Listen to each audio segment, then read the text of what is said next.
వేసవి కాలం వచ్చిందంటే మామిడికాయలు పంచదార బుక్కలో పోసుకున్నటువంటి ఇదిగా భావించవచ్చు.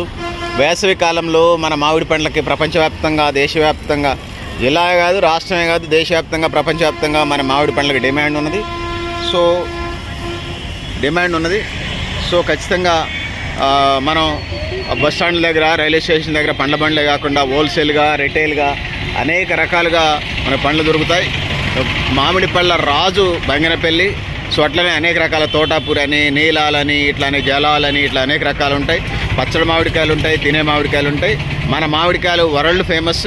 సో చాలా ఫేమస్. సో డిస్క్రిప్షన్లో మామిడికాయలకు సంబంధించినటువంటి మరింత సమాచారం కూడా నేను రాసే ప్రయత్నం చేస్తాను. సో మామిడికాయలు ఖచ్చితంగా పిల్లలకి తినిపించే కార్యక్రమం అయితే చేయండి. ఆ విధంగా ముందుకు పోవాల్సిన అవసరం ఉందైతే తెలియజేసుకుంటా ఉన్నాను.